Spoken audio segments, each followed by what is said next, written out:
Come see the beauty, only on Indonesia. Dari Madrid, saya stay 1 malam, terus besok paginya saya naik kereta ke Granada. Eventnya diselenggarakan di Granada, Spain. Sebelumnya saya memang sudah hampir 6-7 bulan latihan. Mudah-mudahan saya bisa selesai dengan baik. Itu harapan saya. Kita berjumpa lagi di konten ngobrolin tentang Nusantara. Spot C, kedatangan very special VIP guest today. Kan udah ditanya juga di situ. Jangan ini kan beda acaranya. Back to the topic, guys. Earth's oceans cover 70% of our planet, and they are for far more than just surfing and pirates and old fork collections. Oceans absorb about 23% of human-caused CO2 emissions, which helps mitigate climate change.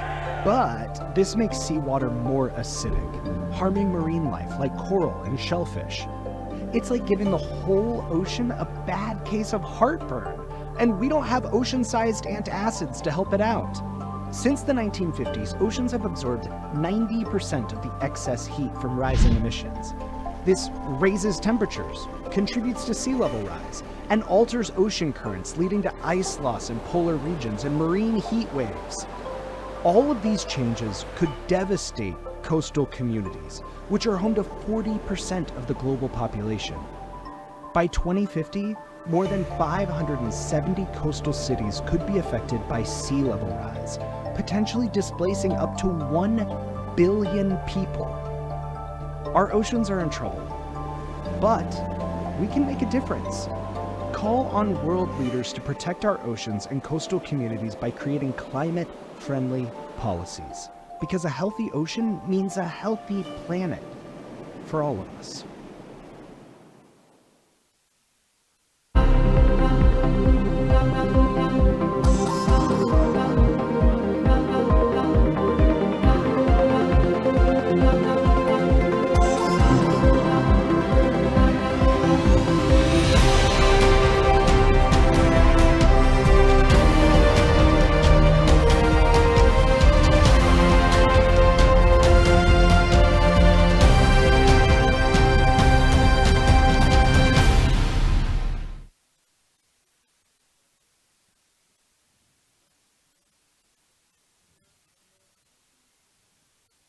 Welcome back, ladies and gentlemen.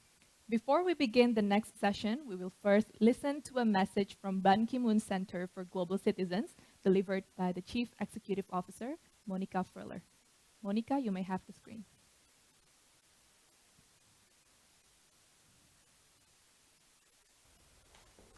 Distinguished panelists, dear guests, dear global citizens, it is my pleasure to address you virtually today at the Global Town Hall panel on Food for Thought, Recipes for Global Food Security Amidst Crisis.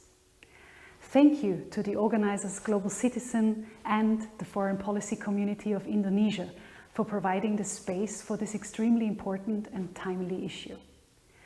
As we gather here today, we are confronted with a confluence of challenges: the climate crisis, rising costs, geopolitical conflicts, and even weaponization of hunger. All these challenges take a toll on our promise to achieve the Sustainable Development Goals by 2030. According to the State of Food Security and Nutrition in the World report by the UNFAO and partners, more than 700 million people are faced with hunger in 2023. Of these, almost 300 million people were in Africa, a number steadily rising since 2015. It has never been more crucial to stand up for a world where we can all have safe, prosperous, healthy, and equal lives. This is the reason the Ban Ki-moon Center for Global Citizens focused its programs on the most vulnerable people in our world, women and youth. We advocate with world leaders to empower the next generation and to generate momentum to create and implement solutions towards achieving the Sustainable Development Goals and the Paris Climate Agreement. Over the last 3 years, the Ban Ki-moon Center has worked particularly for agricultural adaptation in Africa, fostering research and development and innovation. The world's largest publicly funded agricultural research network, CGIAR, is committed to deliver solutions that enhance global food resilience and protect the most vulnerable.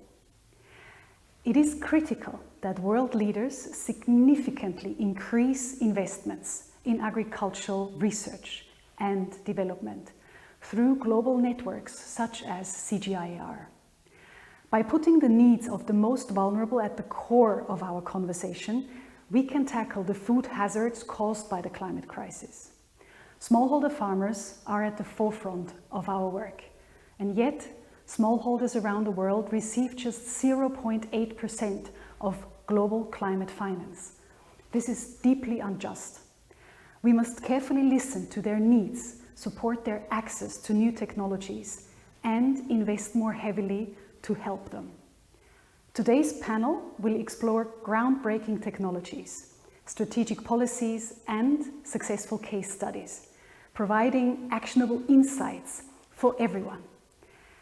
I hope the discussion will help identify concrete opportunities and solutions that will help us transform our food systems for the future, for our people, for the planet. Thank you very much.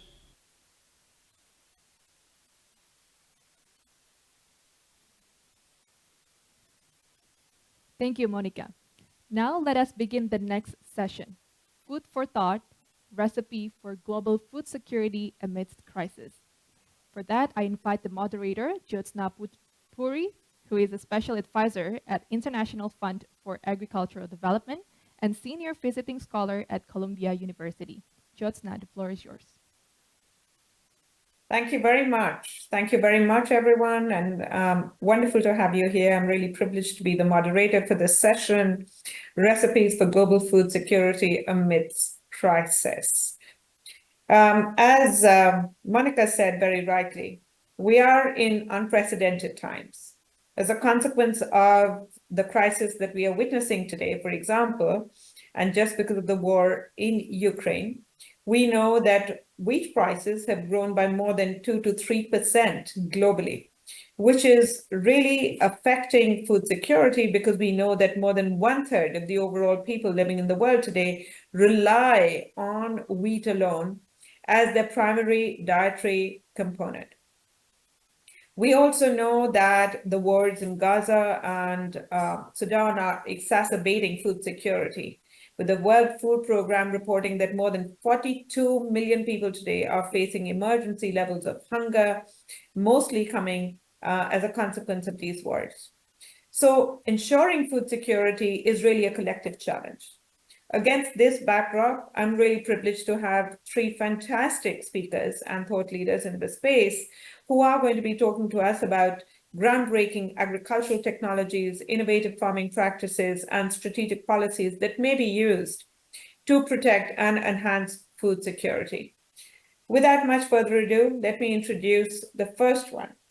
The way we are going to run this session is I'm going to give the speakers approximately 3 to 4 minutes to speak about specific questions, and then we'll go on to discussions. Our first speaker is Amir Mahmoud Abdallah, who is the former Deputy Executive Director of the UN Food Programme and former United Nations Coordinator for the Black Sea Grain Initiative. So my question to you, Amir, is what are the limits of global governance and how should we understand its failures to prevent starvation as a weapon of war? What needs to change? Over to you. Okay, thanks very much, Joan. It's good to be on this panel. And as both you and the CEO, Frola, have mentioned, you know, we really do thank Global Citizen and the partners in Indonesia for organizing this panel and on such an important topic. And especially so, I think, on the eve of the UN General Assembly, which will come in a few weeks, which will debate many of these the sort of topics and issues that we're going to discuss. So let me say first and foremost to the global citizens, particularly the youth of the world watching this panel and hopefully participating in some of the comments. it's incumbent upon you to hold your governments, your authorities accountable. This is obviously much easier in true democracies, but we have seen the power of the people even in non-democratic situations. So I think that's point one. I would say, there is, we have a limit of what we can do, but there are things we can do. So it's important to attend sessions like this, educate yourselves, find out what's wrong. But now let me talk about, we talk, what are the limits of global governance and the failures? Clearly they have failed. We have, as you've just mentioned yourself, Joe, starvation and famine in a country like Sudan, which should be the breadbasket of the world, if not of Africa, children dying of hunger in Gaza, clearly from the conflict, and the conflict which has then led to food being used as part of the weaponization, either preventing people from getting it or even worse at times. But we do have a regulatory process. We have the Security Council Resolution 2417. And this wasn't just a General Assembly resolution. This was a Security Council resolution, which meant that the big five, the global powers of the world, have all approved it. And that clearly, if you read the resolution, everything that we need to prevent starvation being used as a weapon, to prevent food, whether it's food facilities, food transport, food networks, food, the farmlands, the mills, the farms themselves, all of these are protected by Security Council Resolution 2417. So why the failure? And the failure, I'm afraid, is that all too often, those very powers that had the power to actually block this resolution through a veto process didn't do it there, but they are doing it when it needs to be enacted. And I think I don't point the finger at the East or the West, the North or the South. There is culpability all around. But I have seen, when I was the coordinator for the Black Sea Grain Initiative, when you use that Security Council resolution properly, unfortunately, the initiative is no longer functioning, but we moved millions of tons through through a corridor of tranquility at a time when the war was raging, but we got it. So more initiatives like that, when we recognize, we need ceasefires, we need conflicts to end, but if they don't end, then we need an ability to keep the food flowing. And so the regulations are there, they just need to be followed. Thank you so much, Amir. You're right on the mark in terms of calling out, I think, those who have the power to not be taking the right kind of action, and really effectively, possibly even blocking it in practice while letting the paperwork go through, is what I'm hearing. Our next speaker is Jorge Rubio, who is the Global Head of Social Finance at Citi. Jorge, it's such a pleasure to have you here. My question to you is, given that ODA is reducing, how can humanitarian and development practitioners ensure projects blend the objectives of both saving lives on one side and building a path to securing long-term needs? What can the global financing infrastructure do and change towards to respond to these global needs? Over to you. Thank you very much, and thank you for the invitation. It's always great to partner with global citizens. I remember when we launched our challenge to reach 15 million households with global citizens back in 2021. By the year 2025, I'm happy to report that we are on track. So we're always very close to global citizens. To your question, I think the first thing I want to do is dimension the problem or the challenge in financial terms.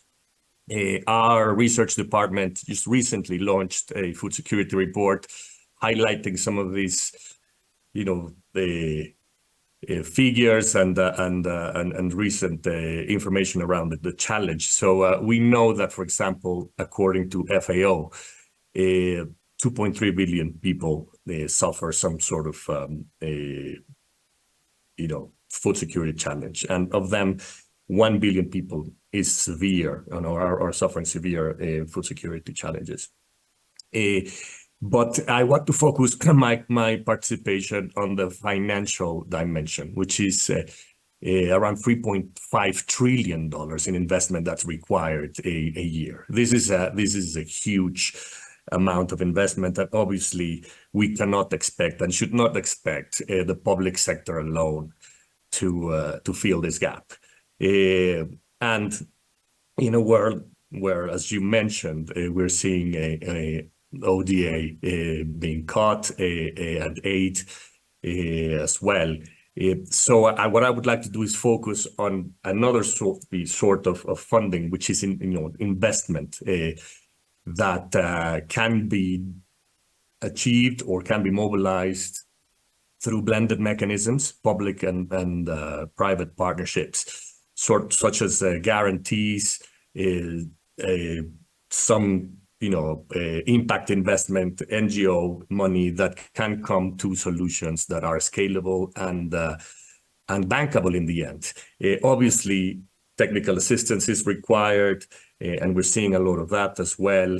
But what we have been doing in the bank is understanding or trying to understand the very tight connection between smallholder farmers and SMEs at the local level, and the need to develop structures and solutions that are delivered in local currency to these organizations, so that we can help them fill this gap.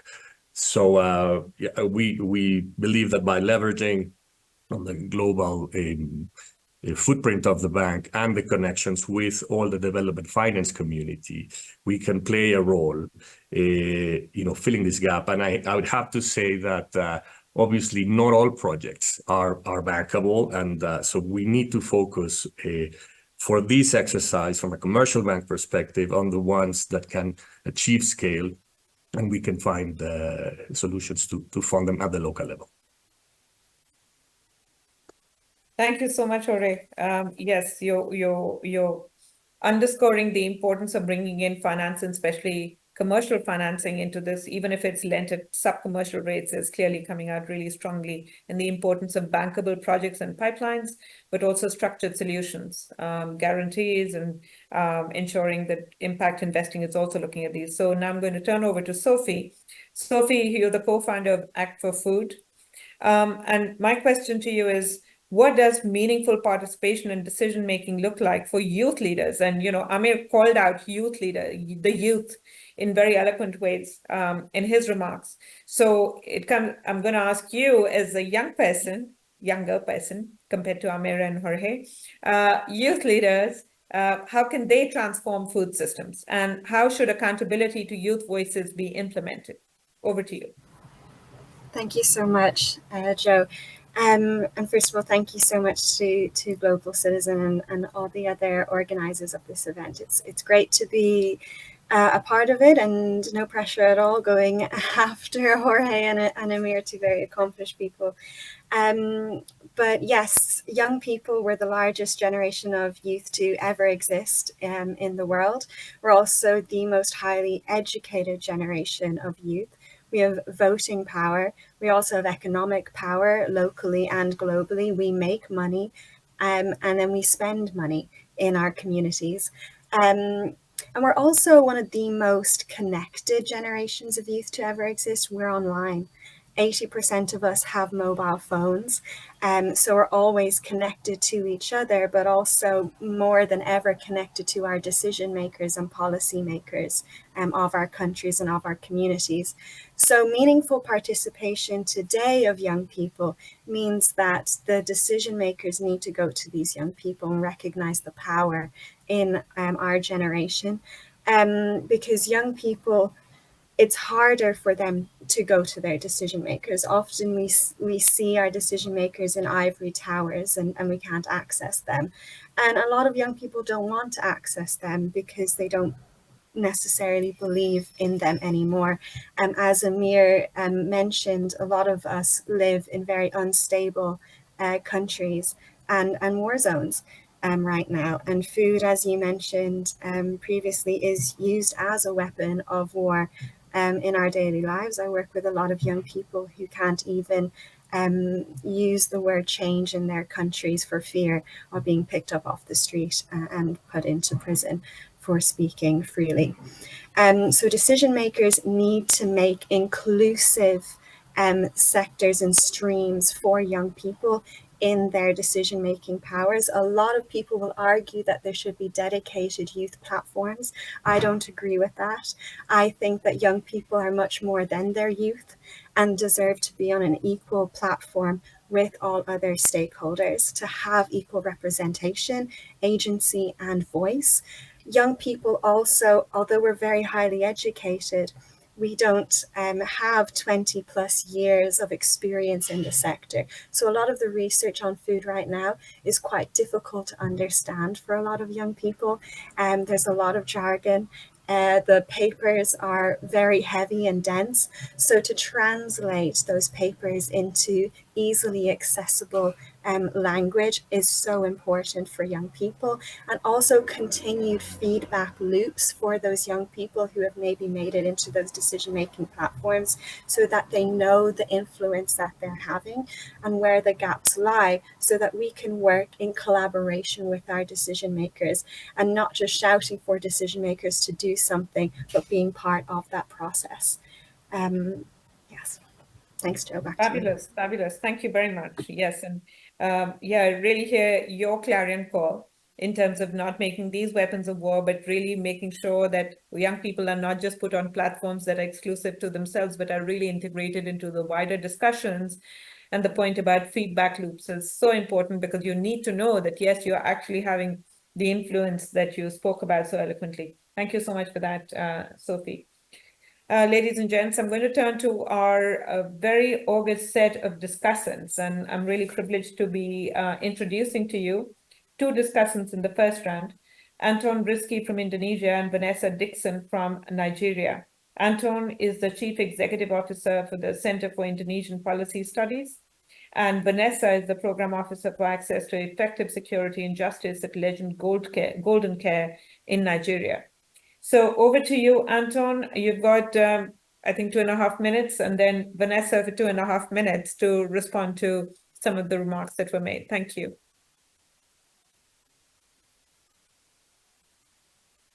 Anton, you're on.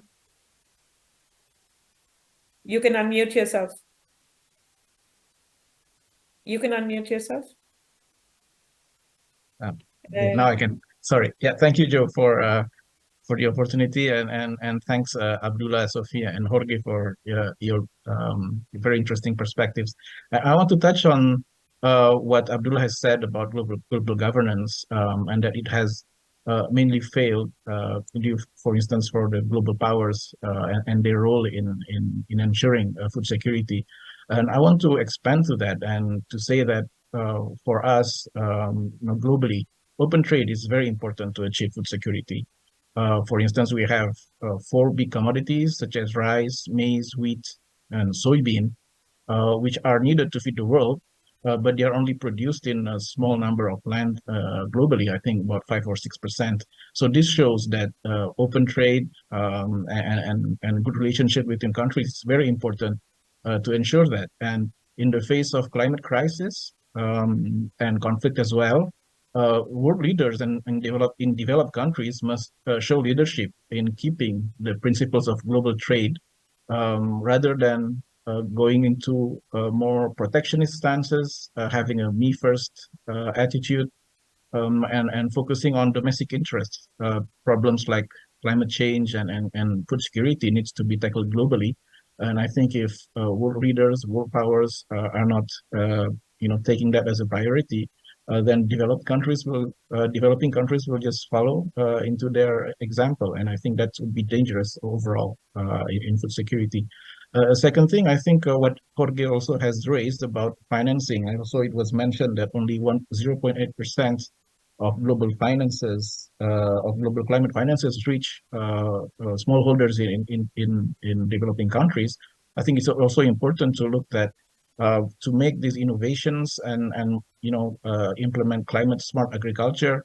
The burden should not be on farmers who already have a lot of issues in solving their welfare problems. So the world needs to also look at how to make this transition a priority without being detrimental to farmers worldwide. Yeah, thank you. Thank you so much, Anton. Just one thing, the amount of climate finance actually reaching smallholder farmers is 0.8%. Yes, So we did 0.8%. that. Yeah. Yeah. Okay, fantastic. Thank you. We are going to move on to Vanessa. You're on. Okay, thank you very much, Joe. Thank you, Sophie and Amir, for your perspectives. Okay, I'm speaking for Nigeria, the context in the situation in Nigeria. Here in Nigeria, we experienced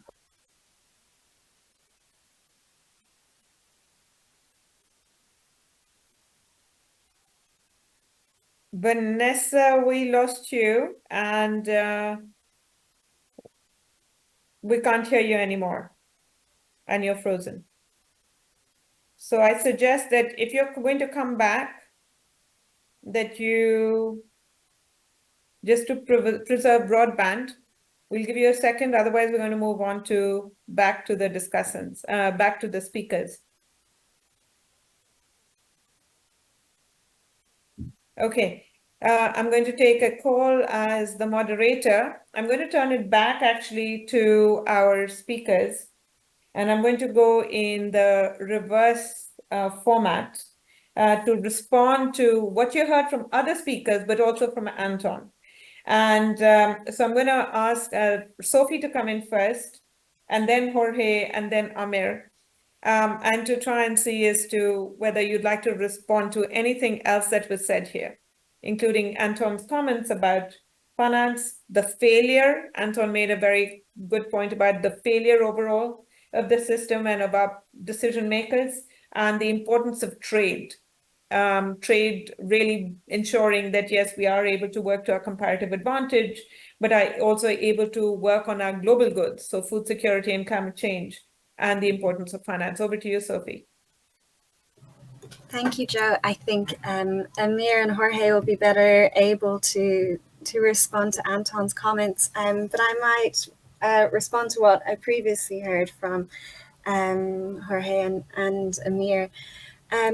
So I work with hundreds of young people who have such a strong interest, specifically in the private sector, because they are entrepreneurs. They're small scale entrepreneurs in the very informal sector in their countries.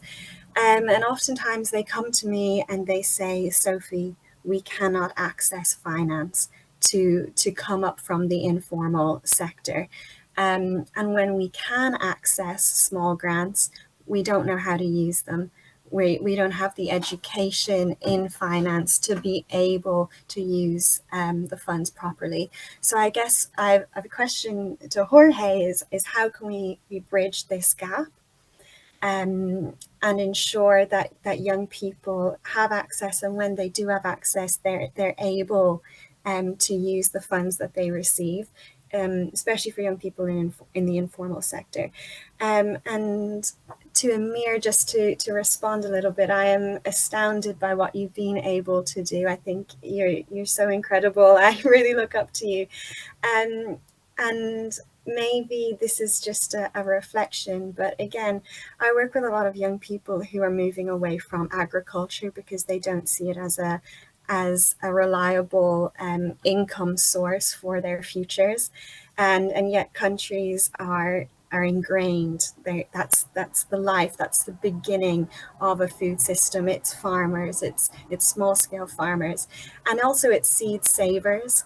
As well, I know when it came to Ukraine, there was a huge effort to save seeds. It was nearly like a James Bond seed saving moment. It was incredible to read about, but young people don't know about it. And how can we, again, bridge that gap so that young people are interested in seed saving, and the researchers who are nearly rebuilding food systems because they're seed saving. So yeah, just a few reflections from what was said earlier. Thanks, Joe. Very good. Thanks, Sophie. So Gentlemen, the challenge is out to you. How can financing be made so that young people can access it? Jorge, I'm going to turn to you next, and then Amir, given your vast experience in this, things like seed saving, how can that be made far more mainstream and access and provided as a solution in a far more integrated and global way? Jorge, over to you. And also reactions. Thank you. And this is yes, absolutely. No, this is a fantastic question. I mean, the role of young entrepreneurs, socially minded entrepreneurs that we are seeing in recent times is I think like never before in the history of finance. Providing a sort of a way out in the way that these entrepreneurs are connecting the last mile, are using technology to reach smallholder farmers, to provide them, with finance or access to finance, but also technical assistance, financial inclusion mechanisms. Financial inclusion obviously is a key factor here. The ability for these farmers to open accounts, to have a way to transact. But also from our perspective, the ability to connect them to value chains, multinational clients of ours, corporations that want to source from these farmers, but didn't have the ability before to reach them at scale. Now, because of these entrepreneurs developing platforms in the last mile, I think this is a possibility. The challenge, as Sophie was saying, is how can we provide them with access to finance to fund these startups, these scale-ups. So that's where blended finance plays a role. We have an example of a tool that we developed with the DFC of the United States and the Ford Foundation to provide guarantees for us so that at the local level, we can give these entrepreneurs commercial funding in local currencies for the first time, and hopefully build a track record for the startups so that they can access funding from other local commercial banks.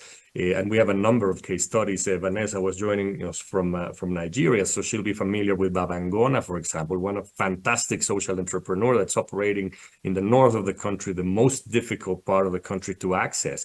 And he has been able to reach scale by using technology progressively, and we have been able to fund him so that he can reach that scale.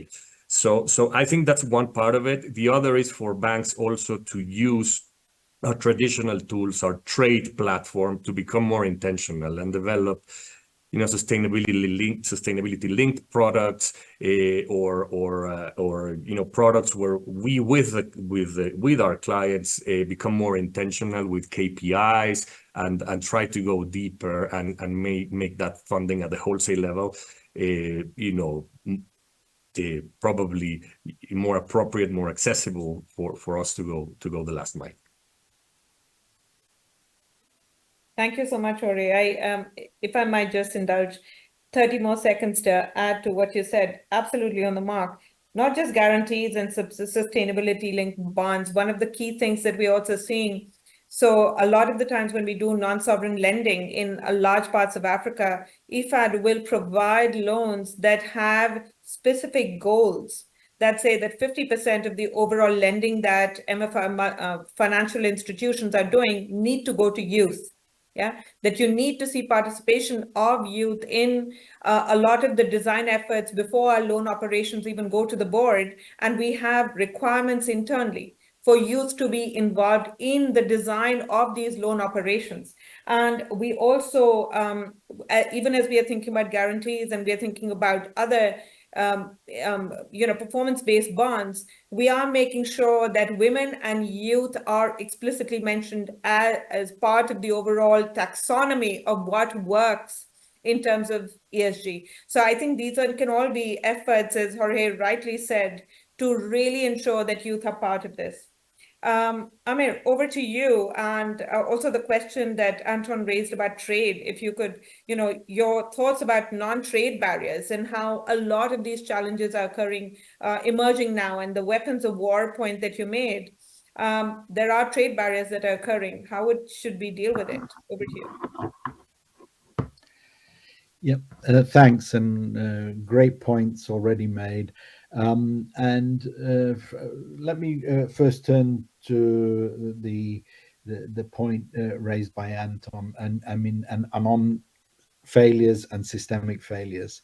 I mean, I think we also need to sort of, in a sense, remind ourselves of how long we've been talking about this, and you know, in a global sense. I mean, you know, you can go back to 1943, which is, you know, there was the United Nations Conference on Food and Agriculture in Hot Springs, Virginia, which was basically the birth of FAO. And since then, there's been World Food Summits, 1974, 96, 2002, 2009, 2021, 2020, 2023. We've had the MDGs in 2000, the SDGs in 2015, and at every one of those, we committed to making hunger a thing of the past. We all, you know, and yet we're nowhere near getting to zero hunger in the SDGs by 2030. It's, you know, 6 years away, less than 6 years away. So, you know, we need, you know, the conventional wisdom says that we can only solve world food hunger through the transformation of world food systems. And one of those, as Anton had pointed out, is about trade and trade barriers that are put there often to, you know, to basically increase profit margin. Sometimes they're used as part of this weapons of war, but they're often used, you know, I would say nefariously, and we need to get beyond that. And above all, we need to find an end to conflict, but, you know, an end to conflict will not come in the immediate future. So we need to obey, you know, international humanitarian law, the Security Council resolution that exists, etc. But finally, if I may just close on the point made by Sophie and the youth economics, you know, the village farmers in my generation wanted their sons and daughters to become doctors, engineers, and lawyers. And I think if we're going to solve this, we need the doctors, engineers, and lawyers of this generation and the next generation to want their children to become farmers. And I think probably in my case, it's looking at my grandchildren. And if we want them to become farmers, we have to make farming more attractive. And this is it, you know, it ends up being not attractive, whether that's attractive from a social perspective or a financial perspective, but therein lies the solution. Thank you so much, Amir. Yes, and in a lot of countries, to your point, we are actually seeing rural-urban migration primarily for this reason. And the point that you were making about eliminating hunger, the SOFI report, which is jointly brought out by IFAD and FAO and WFP, showed 750 million people are currently facing hunger. I mean, this is nowhere close to zero hunger, right? And we're not even talking about healthy diets. Healthy diets is, for those that are not reaching healthy diets, it's 2.8 billion people. So we're so far away from it. This is an incredible discussion. I'm so privileged to really be part of it. And thank you for the first round, Amir and Jorge and Sophie. I'm going to go to the second round now and have wonderful discussants come in again to respond to what they're hearing. So I have Maria Crespo from Argentina, who is the Director of Member Support at the United Religions Initiative of Argentina. And we have Professor Shabana Fayaz, who's the Chairperson of Defense and Strategic Studies Department at Quaid-e-Azam University in Islamabad. Ladies, I have you for 3 minutes each, hopefully 2.5, to respond and react to the discussion so far. Over to you. And please be provocative. Thank you, Joe. I bring two provocative questions. So for URI, we did an impact assessment measuring the whole community of 1,100 cooperation circles or groups in URI around the world in 113 countries. And what we found is that youth, women, and indigenous have a lot to say about the problems of the world. And so I applaud Sophie of bringing youth, and you, Joe, calling our attention to women, and I add indigenous people. So the problem I feel is we don't know, is the word that Sophie has brought, collaboration. We don't know how to work together. This is not an issue that can be only academic, only for government, only for NGOs, or to solve by people that are suffering hunger at this moment. We need to work together. And we don't know how to do that because we take decisions at one level without bringing the circle of those people that are suffering to the circle, those people that are suffering. We need to include youth. Women have a lot of wisdom. They run, they give food to the family. They work for food in the community. Many of the farmers are women. So let's call them, let's sit them with those that are deciding funds, as Jorge is telling us, or those that are bringing decision at UN level. Let's sit with them and work together and collaborate. If we have to solve the hunger problem, it's together. It's together in collaboration. It's all levels of society working together for this. Because the question, Amir, you were talking about wisdom, and the question is, where does wisdom reside? And I think that wisdom is everywhere, in governments, in experts, in civil sectors, in those in needs, the farmer, the indigenous. So when Sophie was talking about seed saving, of course, indigenous know more. And how do we bring that wisdom? So in URI, we try to create circles of wisdom, and everyone has a voice. And I think that is part of the problem and part of the solution to address the situations that we are going through in Latin America. We have to work on job creation, on inflation and economic stability. We have to fight against insecurity and drugs and addiction and trafficking. That is a huge problem in our region. We have to fight against corruption. Government corruption is part of the problem, and the inequity and poverty. And I have to say, in Argentina, and I stop here, but Argentina was called the farm of the world, and we have over 50% of people suffering hunger, and 60% of our children undernourished. So we need to bring a solution, and we need to do that together. Thank you. Thank you so much, Maria. Thank you for calling for collaboration. Really, really key.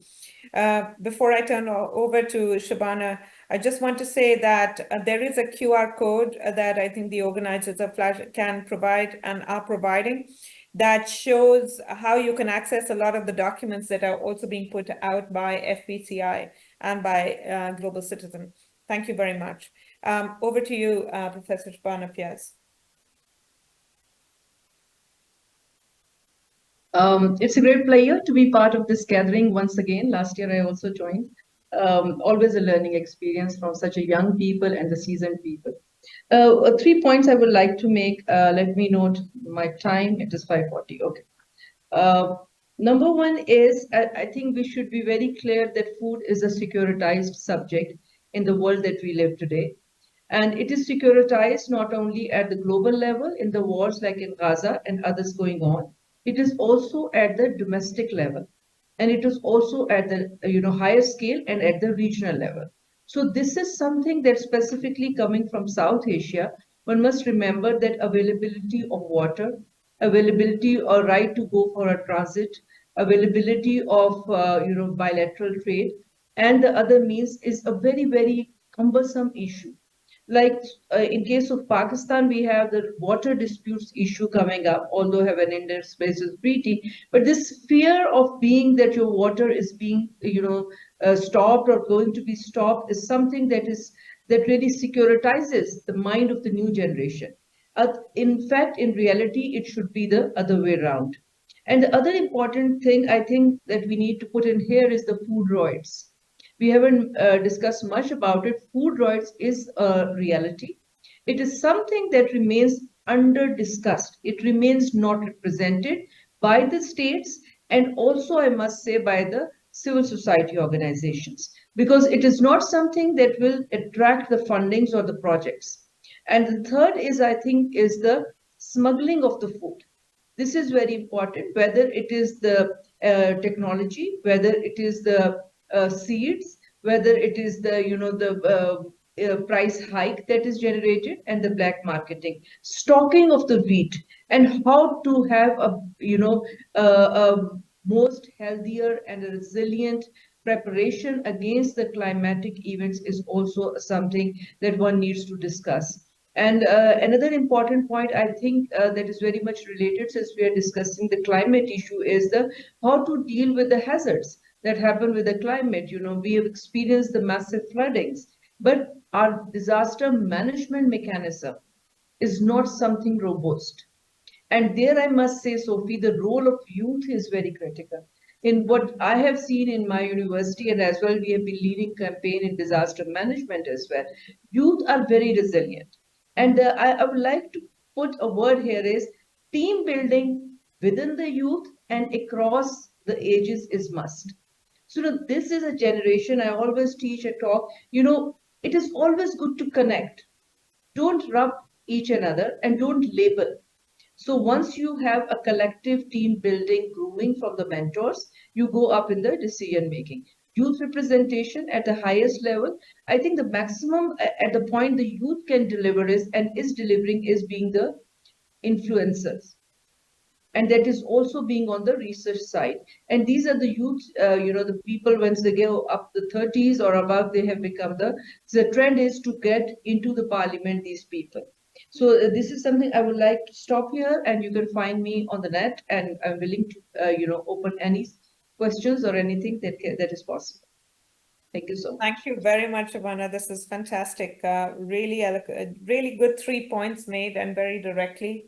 Securitization of food, the presence of the politicization of it, but also food riots and also stocking of food, and possibly also referring to the price gouging that we are seeing in many other parts of the world as well, not just Pakistan. So I do want to say, and so with that, ladies and gentlemen, I want to turn back to our speakers, and I'm going to ask Sophie to come in first, and then Amir, and then Jorge, to possibly give your comments and for maybe a minute and a half, and then we can open it up to the audience. We happen to be in a privileged position with that we have a little bit of time, so I'm also priming the audience a little bit to get them ready to ask us some questions. Sophie, over to you. Thank you so much. And thank you, Professor Fayaz and Maria. It's great to hear from you. I'd also just like to add on to what Maria was saying about the role of women, because women are also the peace bringers, and then they're also the peacekeepers in a lot of conflict areas. So the role of women just cannot be denied. And in terms of this and bringing it back to food systems, there's a huge gender nutrition gap that we've seen. There was a great report that came out called the Gender Nutrition Gap, and it included the financing of nutrition when it came to gender issues. It's a brilliant report. I encourage everybody to read it if you're able to.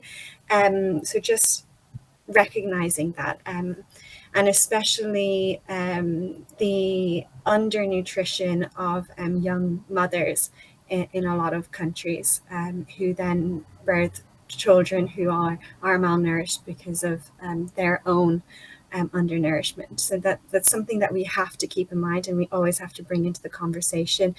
Nutrition. Afshan Khan mentioned recently, I think at the African Food Systems Forum, she's the Vice Secretary General of, or the assistant, I'm not really sure her in title, but she's incredible. And she's also the Scaling Up Nutrition movement lead. And she said that a food system without nutrition is like air without oxygen, and we cannot go without it, and we cannot have conversations without food systems, without mentoring nutrition and gender. In South America, Latin America, I work with so many young people who are so frustrated with their governments and with the politics in their countries, but they are so passionate about local and indigenous food and food knowledge and keeping that alive and linking climate action to the historic element of food, because they always remind me food is so much more than what's put on our plates. It's our culture, it's our history, it's the beginning of life, but in many parts it's the end of life for a lot of people. We host in Act for Food a lot of food festivals, so bringing that life back to food, that celebration of food, bringing people together, and ensuring that indigenous knowledge remains alive in the form of fun, because this is a very serious topic we're talking about, but it can also be a joyous topic for a lot of communities.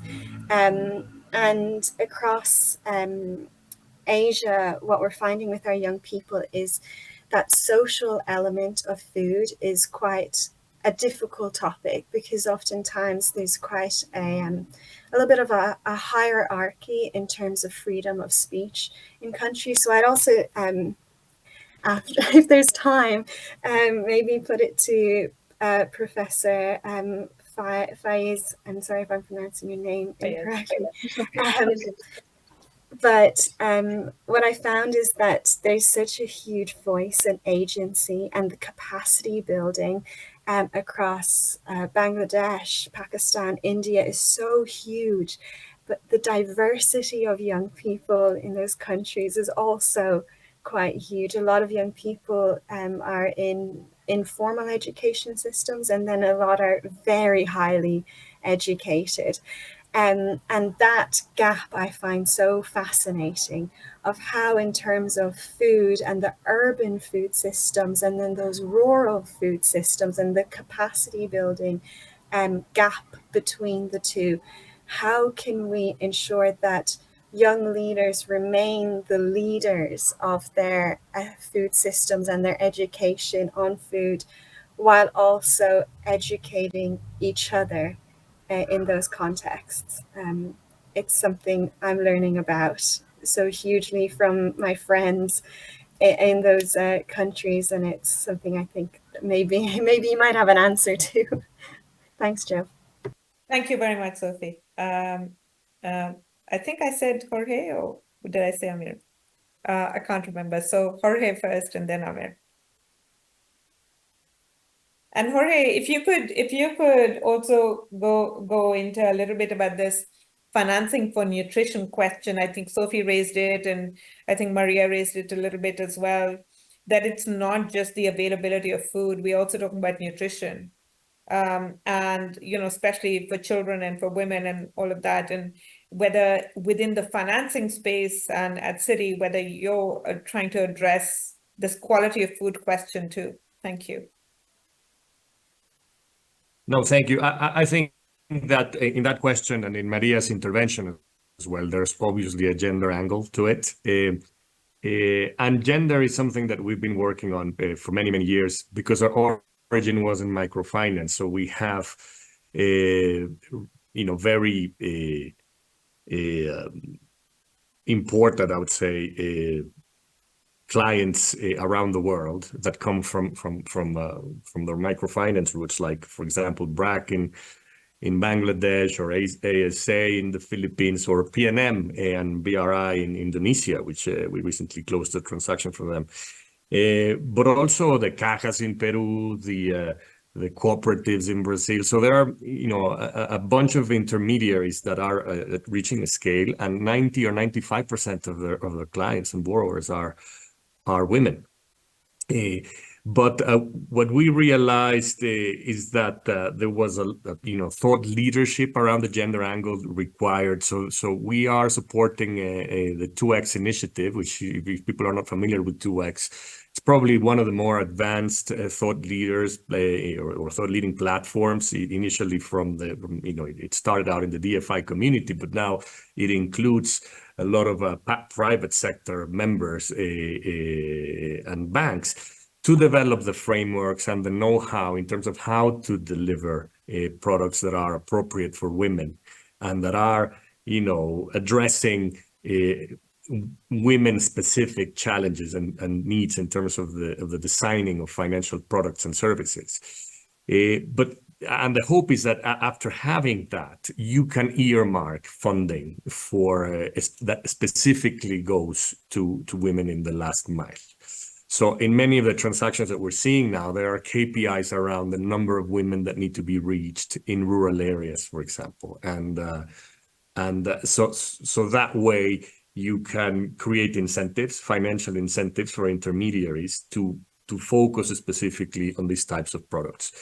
And so that's basically the approach that we are following. And it's great to see that many of other sort of commercial banks, impact investors are becoming part, and corporates, multinational clients are becoming part of this initiative, because we feel that you need a sort of a global standard and framework in terms of how to design these products. And just very quickly, I would like to touch on Amir's point on making farming attractive again. So just a very interesting example of a recent trip to Jakarta, where I met with a client that it's they developed an application to cut intermediaries and allow smallholder farmers to deliver vegetables and produce directly to homes in a very sort of digital economy type of.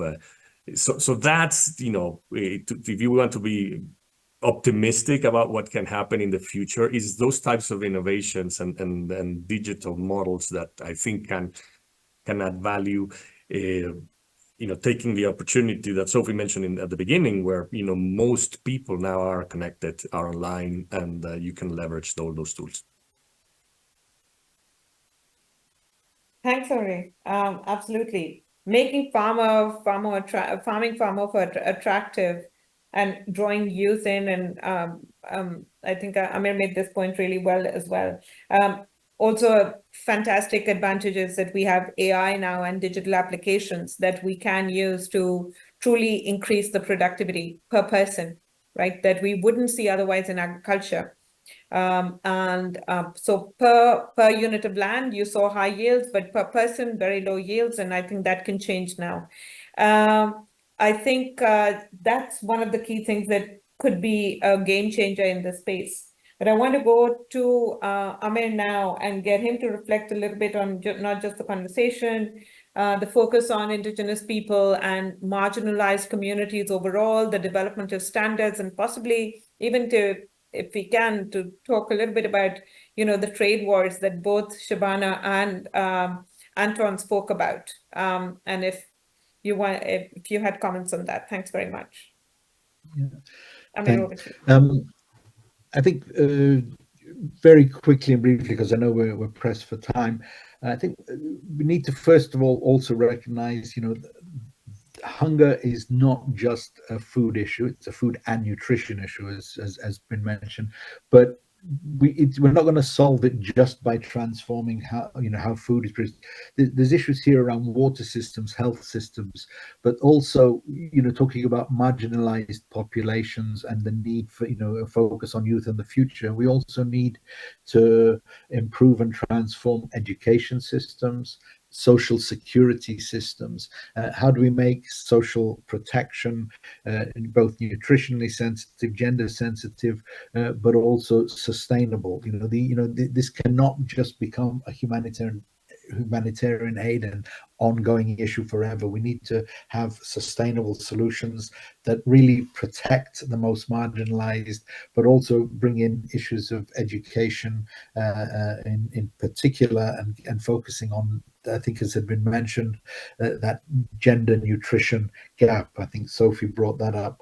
But I think we also need, and this will touch on some of the points I think that Maria was making, we need to be conscious of the world population growth, the pressures on land, water, on other resources, and then the fact that food itself will probably change. I mean, we're seeing this, in the use of seaweed, insect protein, culture grown meats. These are all just examples of this potential change. So how do we keep the marginalized communities? How do we keep the impact and pressure on the youth, on the women in particular, the gender issue? How do we bring them along and sustain them and improve their lot in a world that itself is changing and changing with the huge threat of the climate and environment issues that we've got around us? So these are not easy topics, and they are going to need the leaders of the world, when they gather in the UN in a few weeks time. These are the issues they need to really, really get to grips with.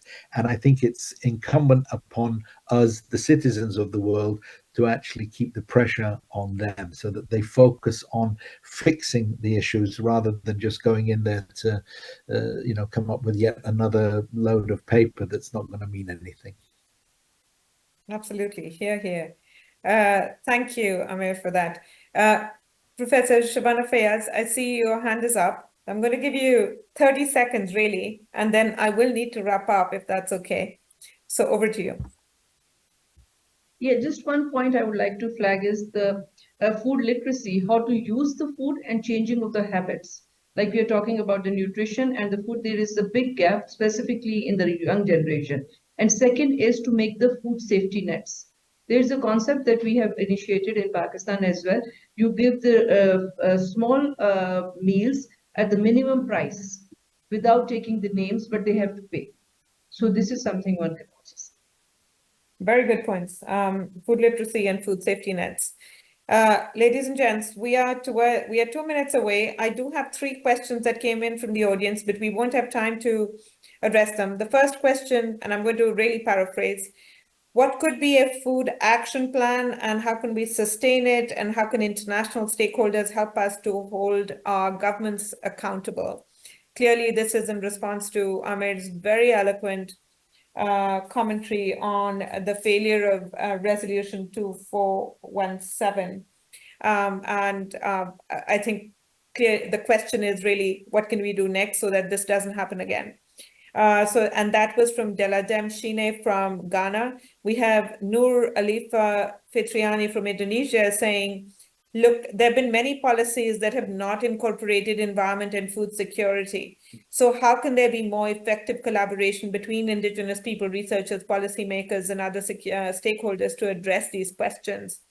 And then we have a third question from Harold Erlanga from Indonesia, asking a question really about finance and how that can really support the most vulnerable populations affected by food insecurity, and how can we effectively equip financial institutions to integrate these into a coordinated global strategy. I'm going to encourage all of our participants to engage with our speakers bilaterally and after this session to try and draw them into a bit of a discussion about these questions.